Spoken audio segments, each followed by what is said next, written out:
All right, it's a little early. It's a little bit before 5, but we will go ahead and get started. I hope everybody has had a wonderful, absolutely wonderful week since the last time we were together. And hello, Miss Marilyn, how are you? Hopefully you're doing well. So I know that if you are in the Zoom room, you can see the questions, and hopefully, Marilla, you can as well.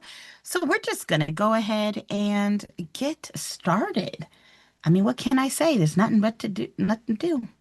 I am doing pretty good. A lot of teaching this weekend. I got a lot of classes getting ready to test, but or two different classes. I think everybody's gonna do great.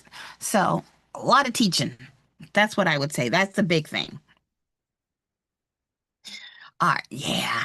Nice it is. It's nice. It's nice to talk to the students and start asking questions and see how y'all, if I had asked you these questions when you first got started, you'd have no idea what I was talking about, but we can have conversations about ideas and concepts and really just making sure that you all as students know what you're talking about. It's just kind of nice to see. All right, question 125. A land contract differs from a traditional mortgage in that what? You still don't know when you schedule your national test. You're just, we just got to do it. Just got to go for it, do it. You got this. A land contract differs from a traditional mortgage in that our options are A, no financing is involved. B, the buyer receives immediate legal title. C, the seller retains legal title until full payment. Or D, the seller has no remedy for default. All right. So, you're telling me the answer is C. We do have a C answer here. Do. The seller retains legal title until full payment. Yeah. So in this question, we know land contract could also be called an installment, like an installment land contract, or it could also be called a contract for deed, right? And so, yeah, I have to agree with you. The answer is C. The seller retains legal title until full payment is given, until they receive full payment. Because in a traditional mortgage or in deed of trust, whatever you want to say, what happens is that you are bringing the cash. Even if you're getting a mortgage, having the bank bring you the money. So you're giving the seller all the money all at once. And then they give you the title, right? Jasmine, you passed your exam on Friday. What? Oh my gosh. Uh-oh. And I love it. It's been such a while since I've played this song, Jasmine. That's amazing. You get a. That's a good job, man. Y'all are doing a very good job. And you get a. Good job, good job. Good Job, job, good good job. job. G-double-O-D-J-O-B. Good job, good job. And my favorite. My money don't jiggle jiggle, it folds. I like to see you wiggle wiggle, for sure. Hopefully you can hear that, Jasmine. If you can't, then I'll be so sad. But that is amazing. That makes me so happy. Yay! You love it. See, it can be done. It can be done. I'm so proud of you. Congrats. I hope that when you walked out after they told you you passed, you just had a big beaming smile on your face because that is absolutely friggin' amazing. I love it. And it's not, we all know, everybody in here knows that is not an easy feat to pass. So, congratulations. All right. That is a great way to start. Oh, I love that. All right. And if there's anything I can do for you, Jasmine, as you move forward, just reach out. You know how to find me. All right. Next question, 126. The rectangular survey system divides townships into what? The rectangular survey system divides townships into, is it A, 36 sections, B, 4 sections, C, 64 sections, or D, 16 seconds? Seconds, sections. All right, we got 2As coming in. You're in California. Okay, that is, yay, I love that. I love that for you. Okay. And we got 2As, 36 sections, and yes, we know that is our answer. 36 sections, because we know a township is 6 miles by 6 miles, right? And then you got your 36 sections that start on the right. And what else? And we know every section has 640 acres. So boom, love it. Yay. Question 127. A buyer's agent who discovers their client intends to use the property for an illegal purposes should. A buyer's agent who discovers their client intends to use the property for illegal purposes should A, withdraw from the agency relationship, B, inform the seller's agent immediately, C, report to law enforcement but without client consent, or D, continue representation but document concerns.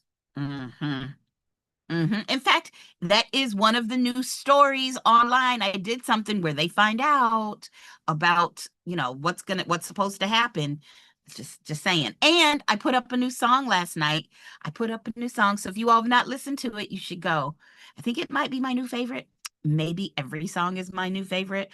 I don't know. Maybe I just love the one I'm with. But it's either A or B. Well, yeah, you all know this. You're not going to just report it to law enforcement without client consent. And you're not going to just continue representation but document concerns. Informing the seller's agent doesn't really, it seems like a good idea, but it doesn't really fix anything. So our answer is most definitely A, withdraw from the agency relationship. You should be like, you know what? I can't help you do illegal things. Just like when we owe loads or old car, that obedience is, you have to be obedient up to doing things illegally. Once you get into that illegal realm, absolutely not. Can't do it. Nice job. All right, next question. When an appraiser reconciles value estimates from different approaches, so when an appraiser reconciles the value estimates from different approaches, they are using only the income approach A, B, selecting the highest value, C, averaging all 3 approaches, or D, weighing the reliability of each approach based on property type, right? A, B, C, or D. Well, we know it's not B. We know they're not just going to be like, oh, that's the highest number, let's go with that. Right? And if you're using different approaches, why would you only use the income approach? That answer is not cool. So we're down to C or D. Oh, MacDill, you like the new song? Yay! I'm so glad you do. I'm so glad you like the new song. I do. All right, so we got you saying our answers. Well, you said A, and we already eliminated that, MacDill, and we got C or D. Really, you said C, averaging all approaches, but here's the thing. They don't average, right? That's why C is going to be wrong. When the appraiser is looking at it, they don't go, oh, well, I got 3 different approaches, 3 different values. Let me just add them all up and then divide by 3. That would be averaging. Instead, they're going to weigh the different values and then give that value a weight. So it's a weighted average, right? So let's say you had a property and when they did the appraisal, and one approach, they said it was worth, let's call it 1, 2, and 3. Maybe in the sales comparison approach, they said it's worth $495. And in the cost approach, they said, all right, it's worth $510. But then in the income approach, it came to, I don't know, $257. They might, because the income approach, if this was income, maybe it doesn't bring in as much money if you tried to rent it out. So even though it's done, you figured out those are the values. What you could say is, you know what? I'm going to put this one, this right here is the one closest to, what I want. We're going to be using this property for the highest and best use. And this one is going to be the lowest. So it has less influence. Right. So when they weight it, there's going to be more emphasis on that 495. That's what we mean by a weighted average. All right. Let's move on to the next one, because that one, our answer was D. Question 129. A mortgage that includes personal property as well as real property is called a...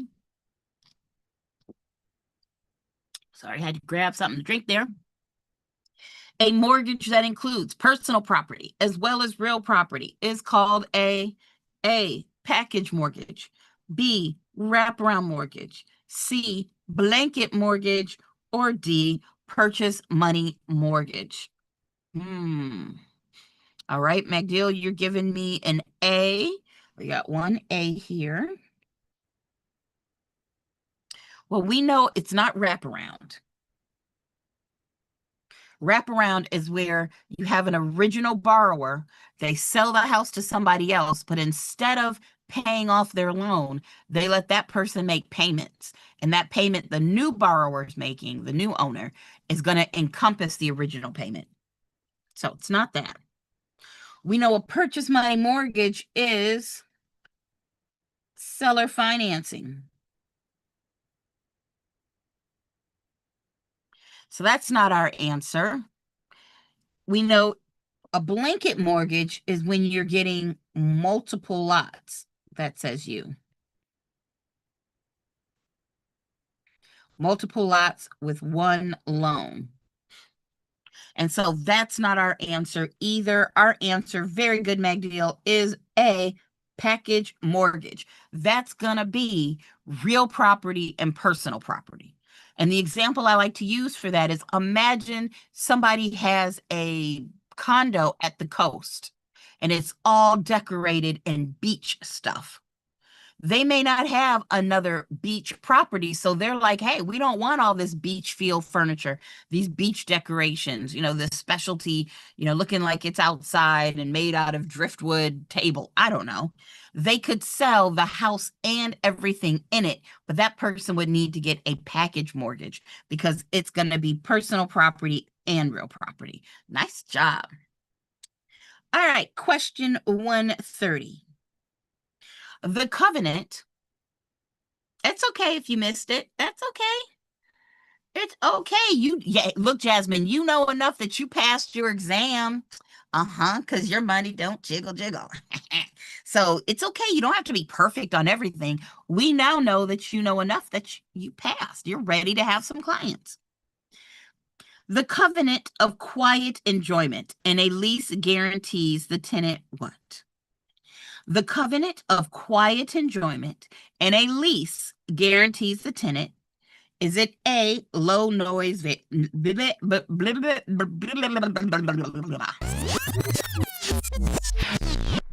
let's try that again.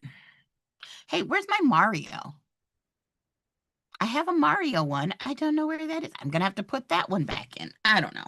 But is it A, low noise levels from neighbors? Say that 5 times fast. Low noise levels. Low noise levels. B, return of the security deposit. C, the right to sublease. Or D, undisturbed possession of the premises. We need songs. I don't know where my Mario is. I'm going to have to find it again. Where's Mario? I don't know. But I got a song because Jasmine told us. Tell me something good. Yep, she told us something good. Hey, Trix. Hello, Crystal. All right, we got D's. Now, MacDill, you said C. The covenant of quiet enjoyment, you said we got 1 C. And we got 2 D's. All right. And sorry, Meg Deal, this time YouTube has it. Our answer is not the right to sublet. Our answer is C, undisturbed possession of the premises, meaning the landlord just can't come in and be like, hey, how you doing? Oh, what's going on? Oh, like they need permission. The right to sublet is like the right to assign. And we know in contracts, and if it's a lease, subletting, that you have the right to assign that right to live there to somebody else, unless the contract says this cannot be assigned or this lease cannot be sublet. And it's okay. Like I said, that's why we're here to learn, right? That's why we are here to learn, right? And I know so many of my students, so many of y'all are getting ready to test this week, and I feel like you are into the thick of it, into the thick of it, into the thick of it. Ugh. That's what you all are. You are in the thick of it. Okay, moving on. Question 131. Ooh, math. A property sells for $420,000. The total commission is 5.5%, split 60-40 between listing and selling brokers. What does the selling broker receive? All right. So because it said 60, then 40, it's 60% is going to the listing broker and 40% is going to the selling broker. So let's math it up. I'm going to take the 420 and multiply it by 5.5% to get total commission. And that's going to give me 420 times 5.5%, 23,100. That's the total commission, but now it needs to get split.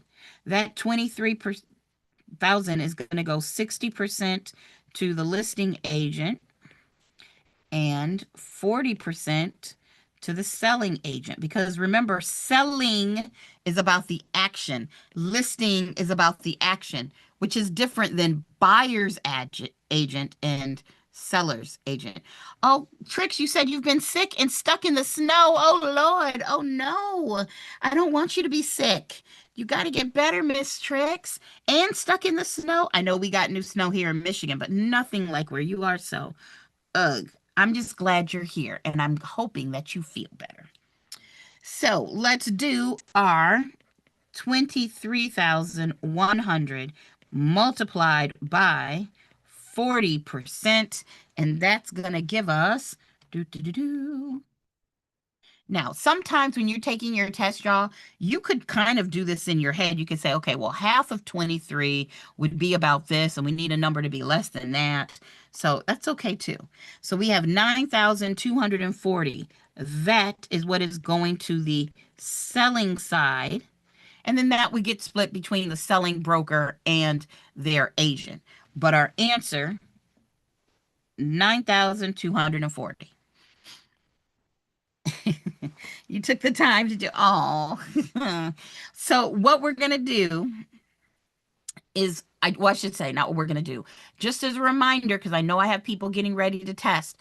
The test could say, hey, the listing side, change colors. You could get a test question that said the listing side received 9,240. It was split 60-40. The commission was 5.5%. And they might ask you to find the 420. They could ask you how much is the commission, or they could say, hey, if we tell you the commission, can you tell us what the sales price is? It's all the same math. You're just doing it backwards. So just so you are prepared for that. All right. All right. And again, the key here is it asks for the selling broker. 132. Which statement about VA loans is true? A, they have no funding fee. B, they require private mortgage insurance. C, they allow eligible veterans to purchase with no down payment. Or D, they are available only to first-time home buyers. What do we have? All right, Marilla, you're giving me a C.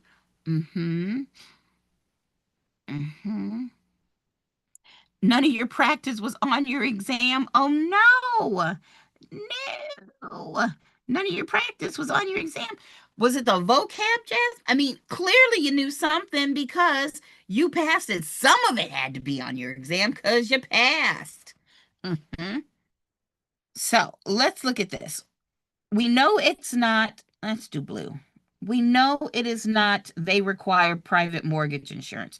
When you see PMI, you're going to think conventional. That's a conventional mortgage, right? And when you see the words funding fee, that is a VA loan. VA loans have funding fees. So that is not the answer. We're now down to C or D. They allow eligible veterans to purchase with no down payment, or they are available only to first-time home buyers. Well, what I'm going to eliminate is D, because remember that eligibility can be renewed. If you have a veteran who uses their eligibility, if they sell the house, they get the eligibility back. So it's not only first-time home buyers. Our answer is this is how veterans are able to possibly qualify for no down payment. Nice. All right, 133. A mechanic's lien is categorized as what? A mechanic's lien is categorized as voluntary and specific, involuntary and specific, involuntary and general, or voluntary in general. Let's see, Jasmine, you said, right, you passed, but you let the Lord take over, because who created that exam? That was the Lord being in your soul and knowing that you knew that information, even if you didn't know you knew that information. So, and it's about, you knew it. You just had to trust God, trust yourself, and you passed. I love it. So question 133. Oh, and I love that Marili's giving me the answer. She's going like this. And you know, I like this guy. She's saying 133 is B. That lets me know which one you're all answering. So we got it involuntary and specific. Well, let's take off A and D, because voluntary means you asked for the lien to be put on the property. That's not what a mechanic's lien is about. So now we're down to B or C. We know it's involuntary, but is a mechanic's lien specific or general? And we know that a specific lien is against one particular property, and a general lien is against a person and then all the property they own, like the IRS. So that means our answer is, as Marili said, B, involuntary and specific. Love it. Nice job, y'all. Look, Jasmine got it. Ooh, Crystal got it. Maribel got it. Look at y'all getting these. Look at y'all. Love it. All right. 134. The concept that neighboring properties of similar value tend to maintain value better than mixed value properties reflects the principle of what? The concept that neighboring properties of similar value tend to maintain value better than mixed value properties reflects the principle of what? Y'all, this question is asking about the principles of value, right? The principles of value. If you can memorize and understand these principles, this is great, easy points up for grab, right? Because you know they're probably going to ask them to you, so you might as well know it. Is it A, regression, B, progression, C, contribution, or D, conformity? Well, let's go through and let's get rid of regression and progression, because we know regression and progression means the subject property is either gaining value or losing value because of the houses that it's near, right? Because of the house it's near, right? So we got, for 134, Marili, you say it's D. And for 134, MacDeal, you said it is C. And then Trix, is that your answer? I think that's your answer from before. I think that's your answer from before. I don't know. Jasmine, is that your answer? I think you're saying it's D, conformity. I think Jasmine is saying it's D, conformity. And I hope that you are saying that because, yeah, it's conformity. It's the idea that things keep their value when they're the same, when they're similar. And maybe that kind of doesn't make sense for houses, but you know it makes sense for things that you might get at Big Lots or Ross Dress for Less, or even sometimes at the Goodwill. When you have something that's just not quite the right color, or there's a slight printing difference, then we know that it tends to be of less value. Think of fruits and vegetables. You have the ugly potatoes, you can buy those cheaper. I mean, the things that, they just don't look. Oh, Jasmine said 100% D. Yes, ma'am, and you are correct. Because it is all about this idea that we want it to look a certain way. If I'm buying it, I want my bread to look like a normal loaf of bread.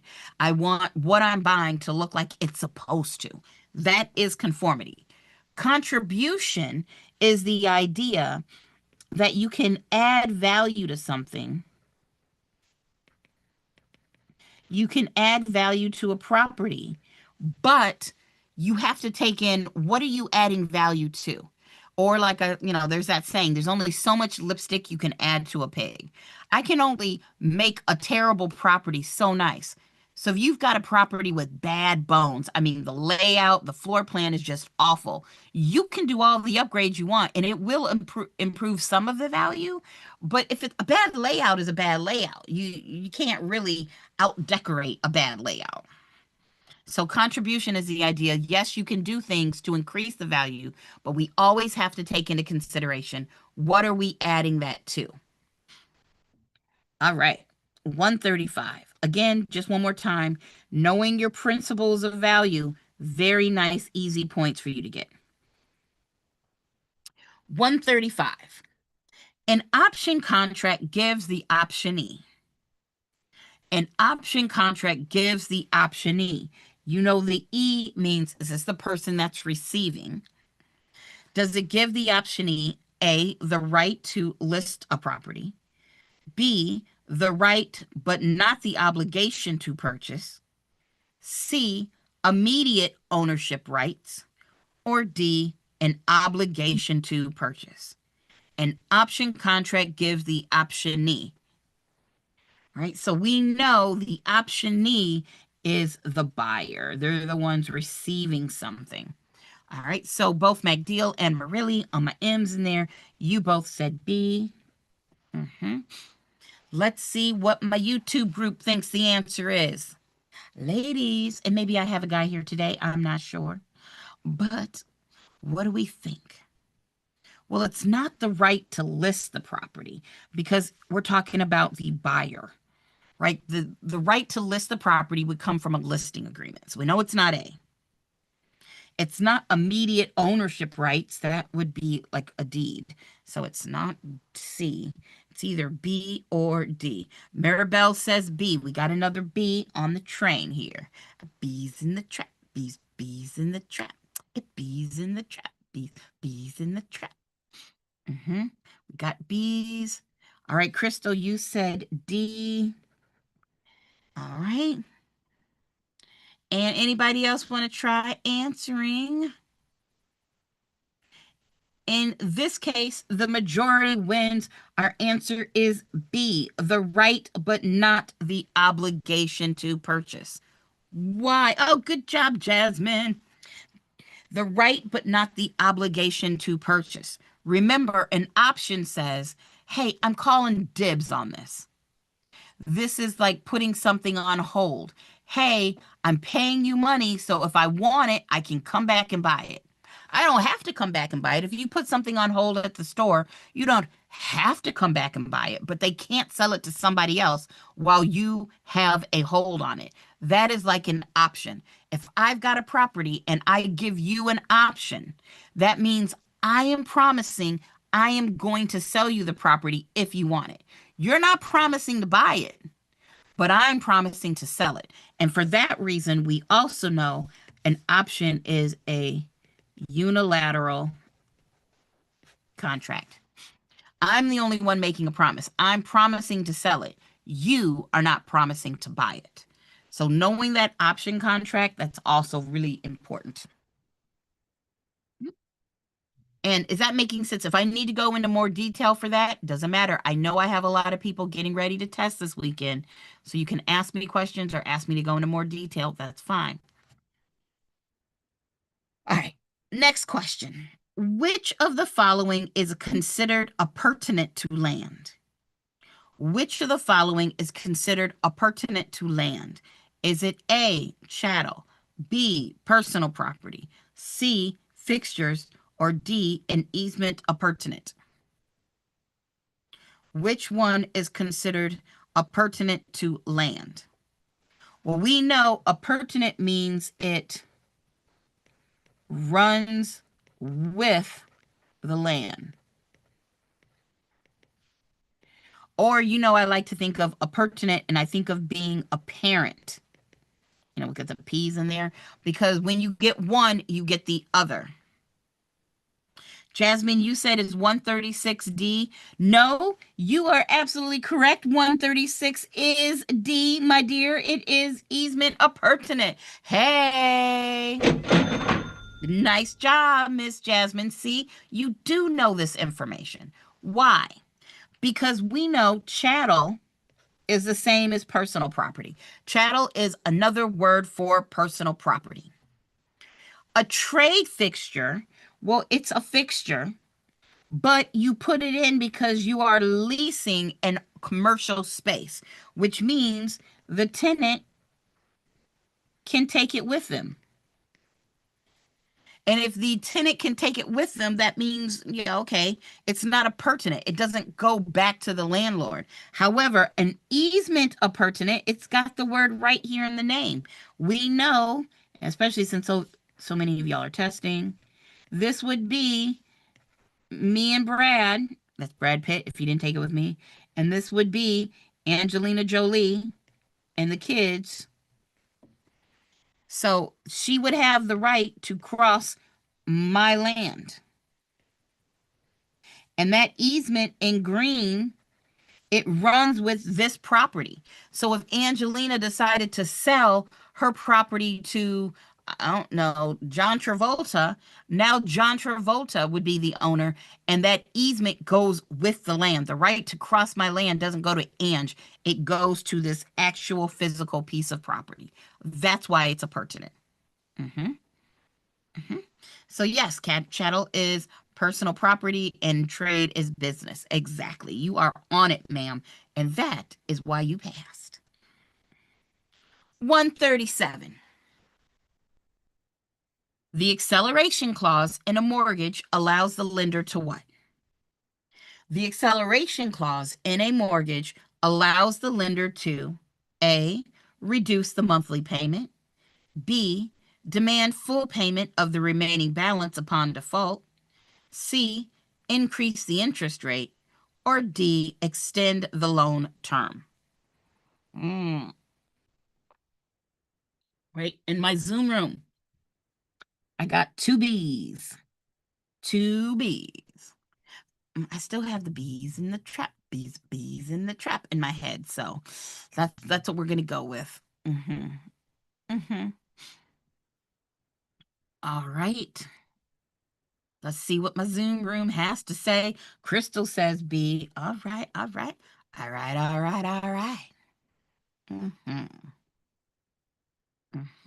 Ooh. Trix, you said B. All right. Now, Jasmine, you said you're not quite sure of the definition for acceleration. So this acceleration clause is one of three clauses you would find in a promissory note. You got the acceleration clause. You got the prepayment penalty. And then you have the due on sale, otherwise known as the alienation clause. So that acceleration clause, what they're doing is what our correct answer. They're accelerating the balance Let's say you defaulted. You, as the borrower, you didn't make a payment or two. Instead of giving you the rest of the 30 years that you have left to pay off the loan, they're like, look, we're foreclosing on your house. And when we sell it at foreclosure, we don't just want your missed payments. We want all the money you owe us. So that is when we're accelerating the due date. So yes, B is our answer. Nice job, y'all. Y'all looking like people who want to pass tests this weekend. Nice, guys. Nice. Or this week and weekend, depending on which class you're in. Acceleration is due on sale. Nope, acceleration is by itself. The due on sale and the alienation are the same. The due on sale and the alienation are the same thing. But they both have this like alienation, acceleration. I know, so many of these words kind of go together. 138. Math time. Okay. McDeal, I haven't even read it yet, McDeal. I see you. McDeal said the answer is A. Let's see if he's right. That's what McDeal has said. Does he want to put anything in, up for this? Is he right? I mean, I didn't read the question. And he's like, that's the answer. Let's see, sir. He's throwing down big bucks. A property has potential gross income of $120,000, vacancy loss of 5%, and operating expenses of $45,000. What is the NOI? So what we're going to do is we're going to take the potential income. We're going to subtract out the vacancies. And then that's going to give us our effective income.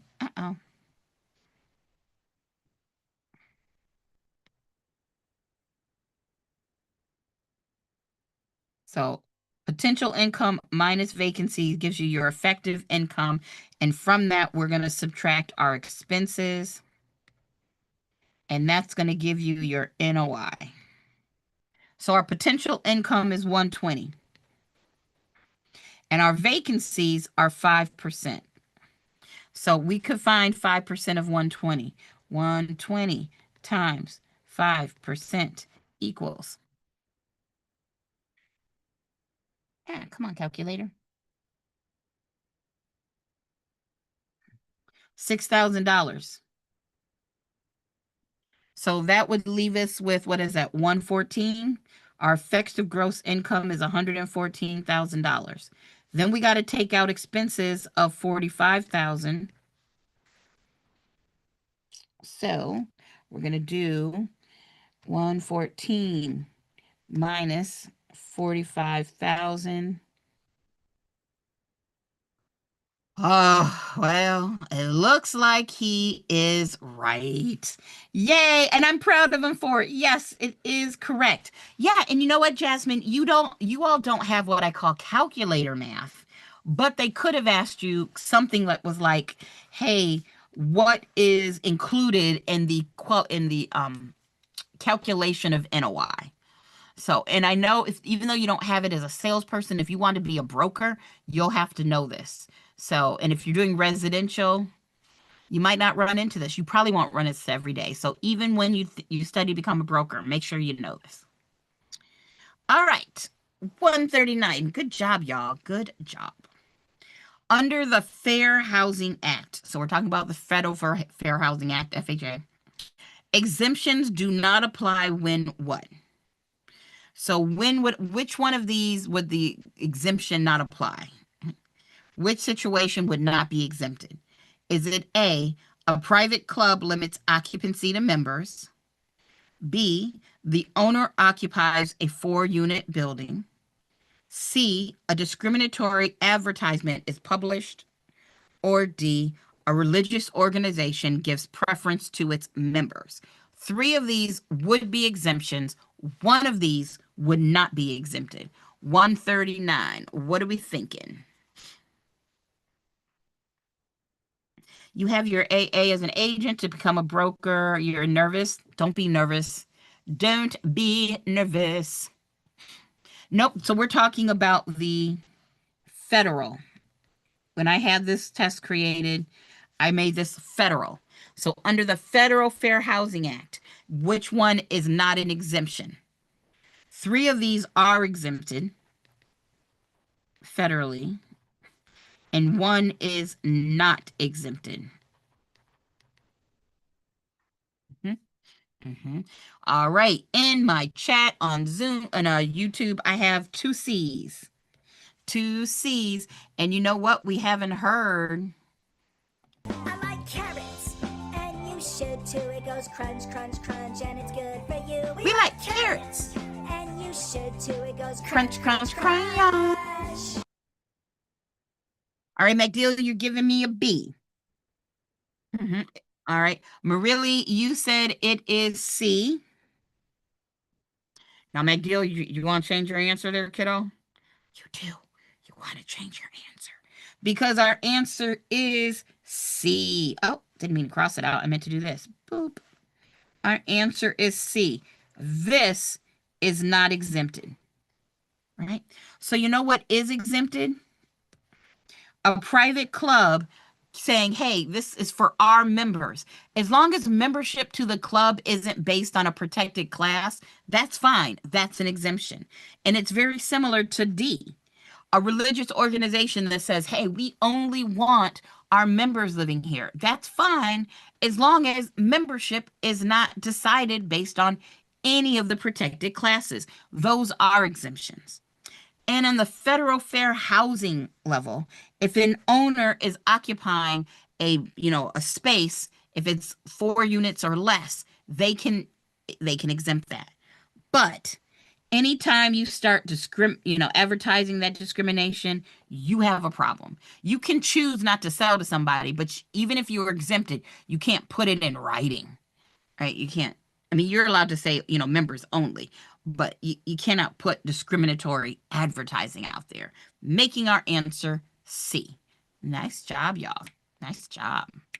C is for cookie. I see you, Maribel. I see you. Where's our cookie song? C is for cookie. That's good enough for me. We love it. All right, 140. The grantor's signature on a deed must be what? The grantor's signature on a deed, because we know a grantee doesn't have to sign a deed. The grantor, the seller, on a deed, it must be A, acknowledged by a notary for recording, B, approved by the title company, C, witnessed by the grantee, or D, filed in court. This is a good question. 140. What do you think the answer is? And go ahead and we're going to get in the habit to say 140 and then what's your answer? What is your answer?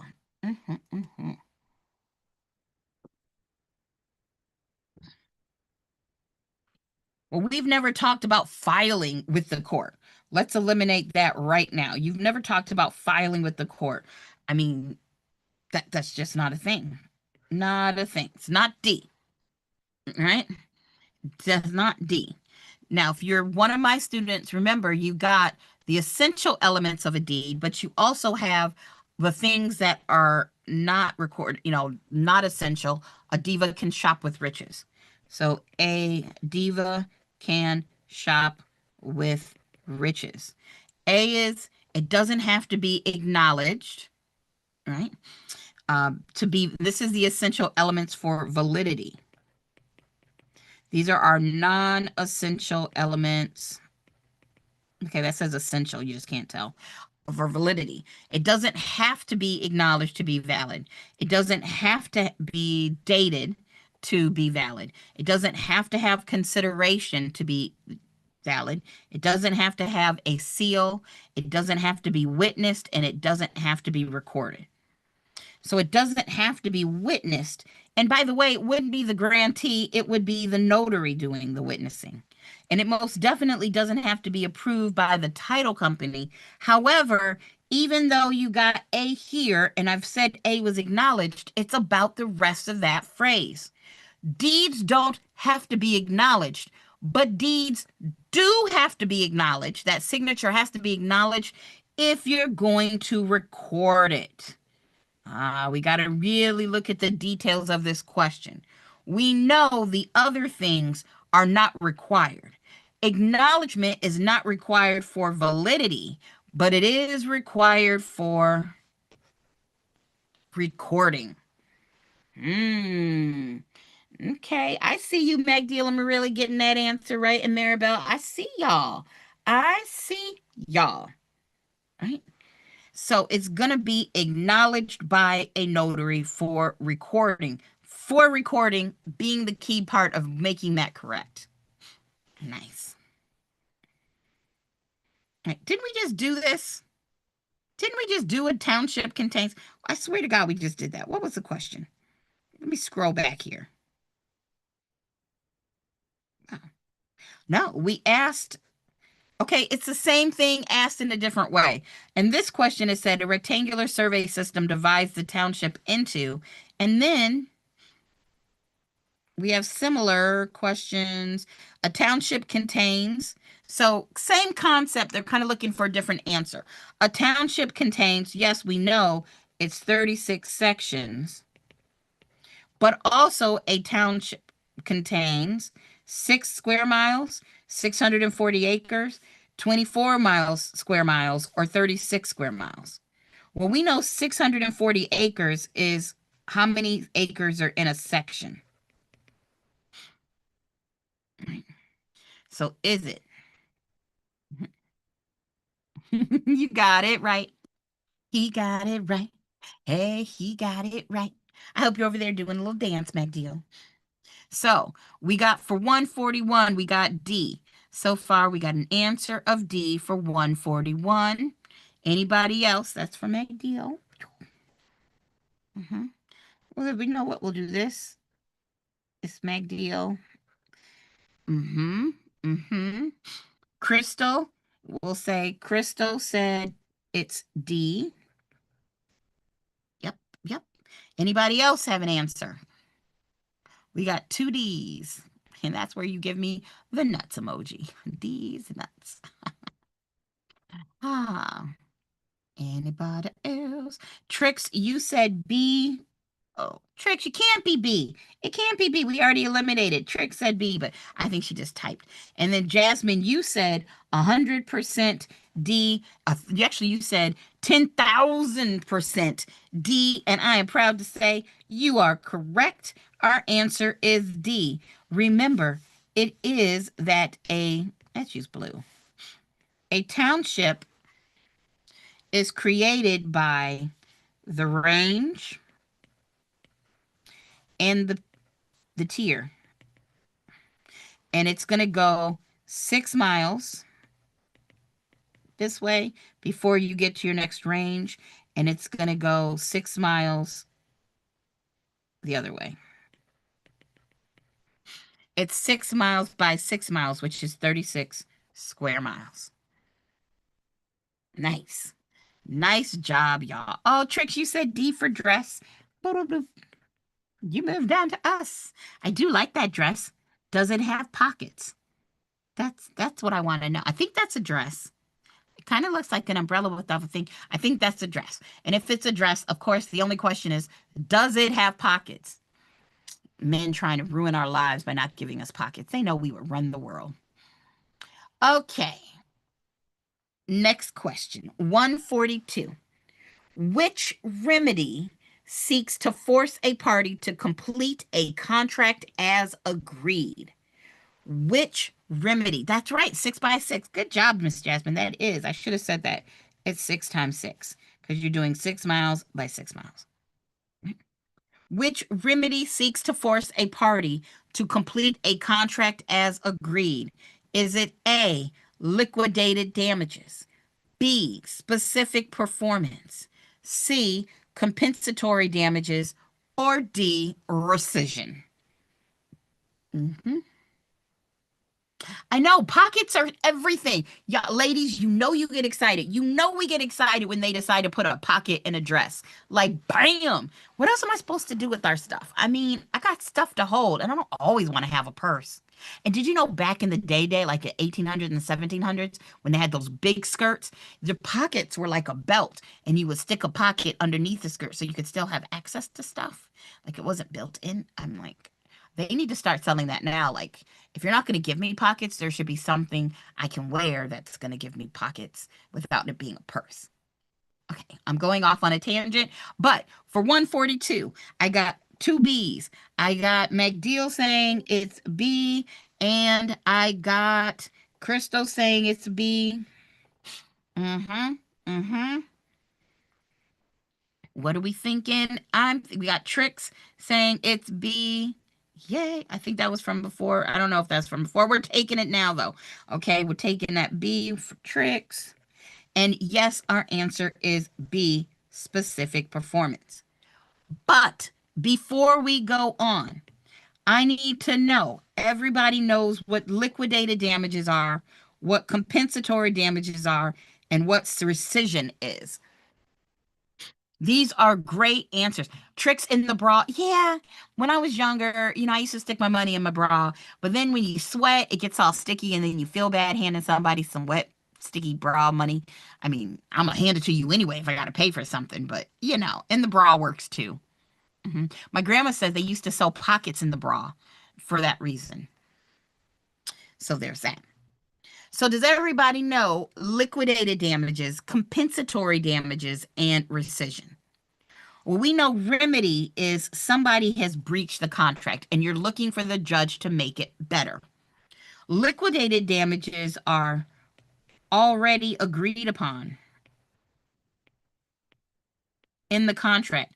It's probably going to be your earnest monies, right? You already agreed in the contract. Hey, if I breach, this is what you get. McDeal says rescission, the cancellation of a contract and the return of parties to the positions they would have had if the contract had not been made. Okay, show off. But he's right. McDeal is right. Everybody goes back to their original corners. Yes, good job. And compensatory damages, this is all about compensation.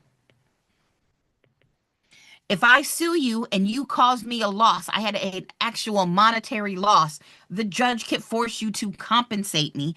That would be compensatory damages. Damages meaning money. Anytime you see damages, that's money. Money, money, money, money. Money. Okay, that's enough of that. 143.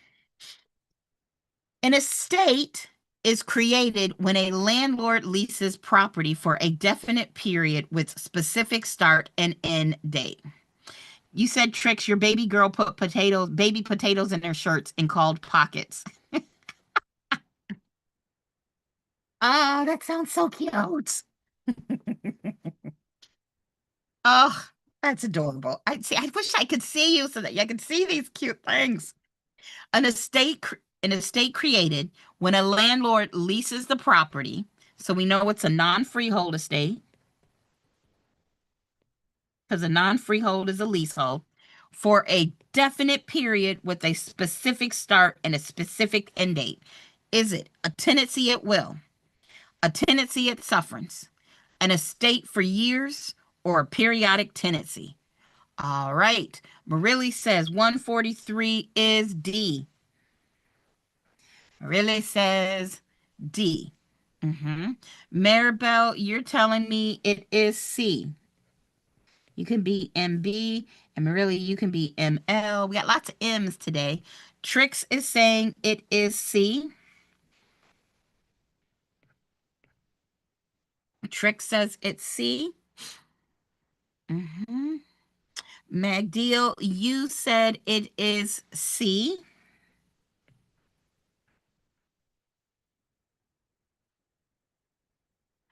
And what's our answer? What is our answer? Our answer is C, an estate for years. Whoa, what? And the crowd goes wild.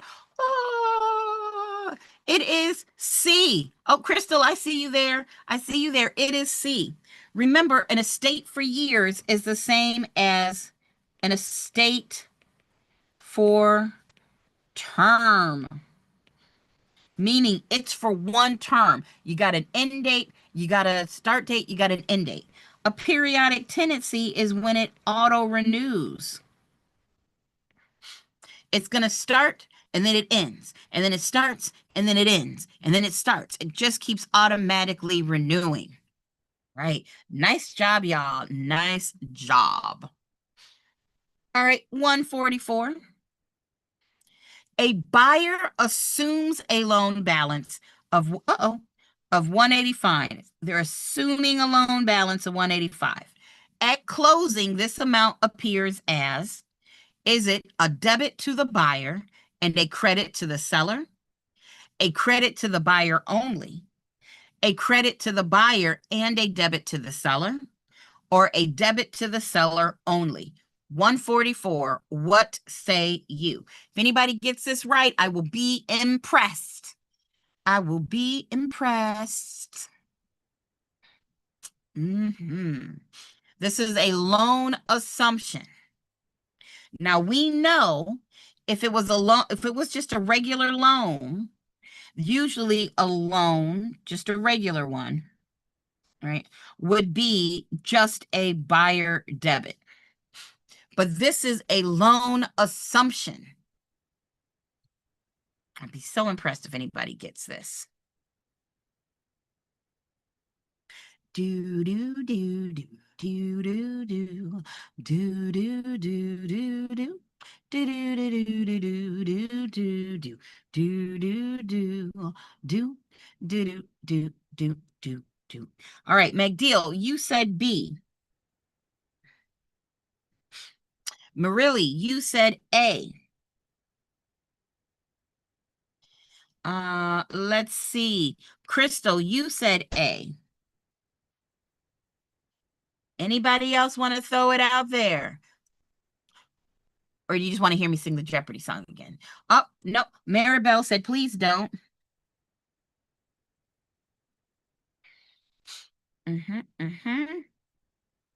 All right. Our answer is C. What? Our answer is C. Oh, man. Oh, man. But I didn't expect anybody to get this right. Unless you've seen this, like we spend a lot of time talking about it, it is confusing. But let's talk about this. Let's say you got this house. And when the original borrower, so I'm going to call them original borrower, they bought the house, it showed up, they got money as a buyer debit. That original loan showed up as a buyer debit. And that's why they pay monthly. They pay monthly because at their closing, it was a buyer debit.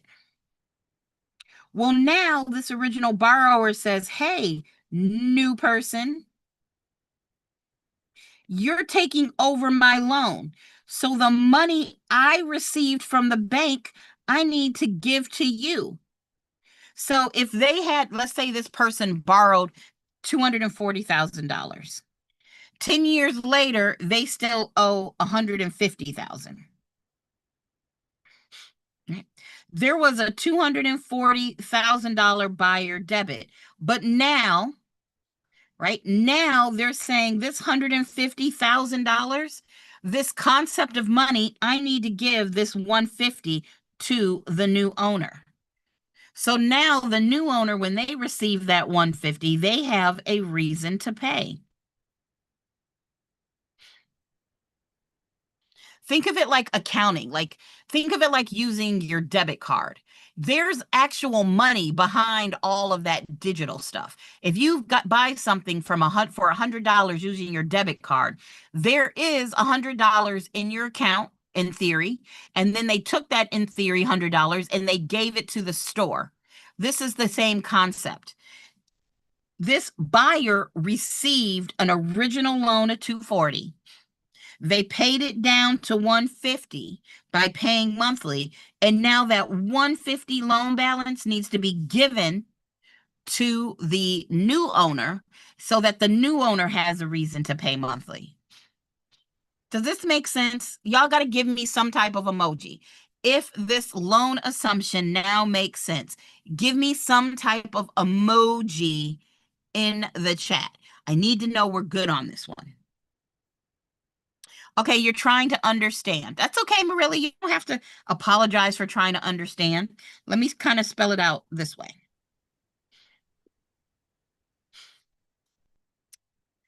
So let's say, Marilla,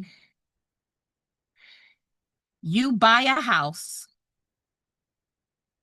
and it was 2017. And you got a loan for $240,000. When you got that, the closing disclosure and disclose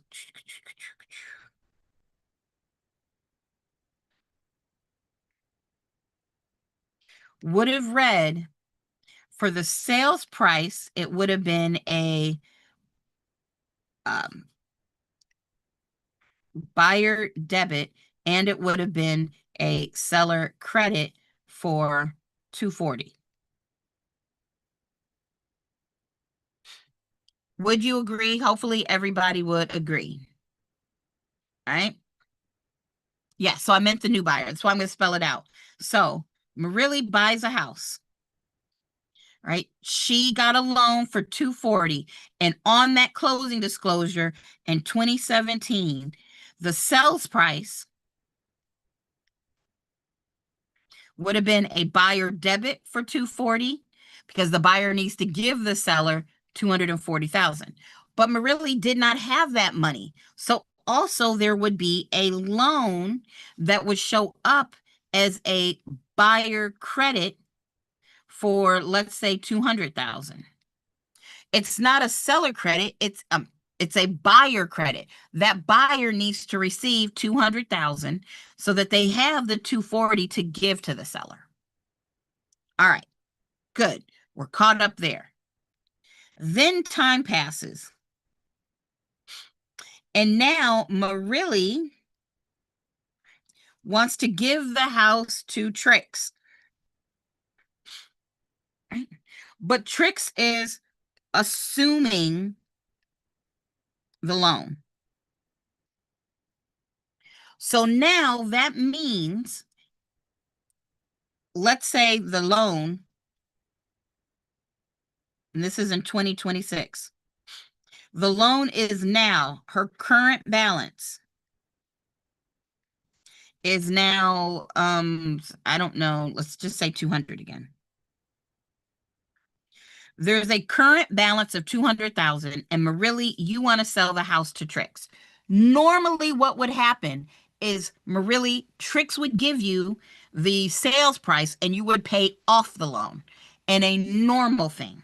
But this time they're assuming it.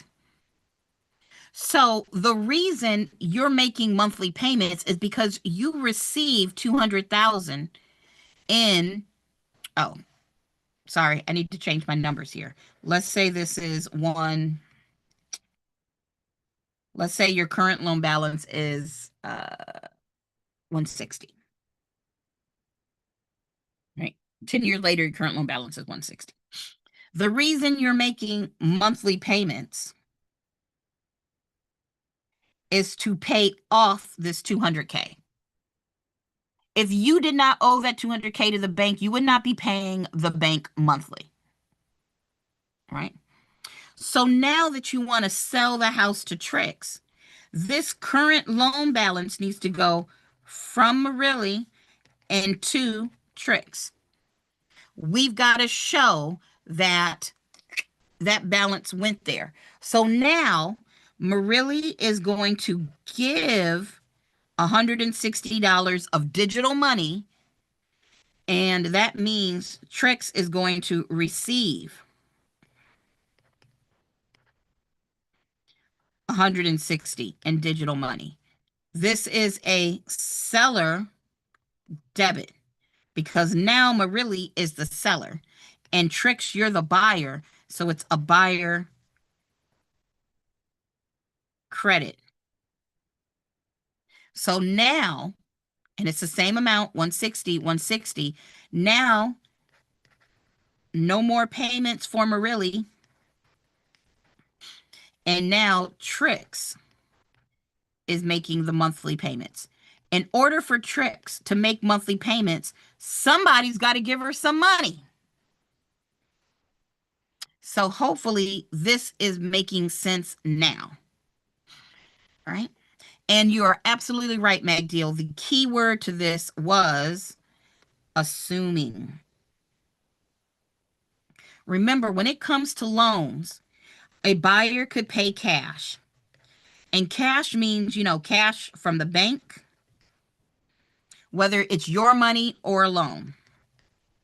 At the end of the day, the seller is getting all the money, all that cash that day of closing, and they're giving you a deed and title. So as far as the seller is concerned, a cash deal could be a loan, or it could be you just happen to have hundreds of thousands of dollars in your bank account and it's coming out.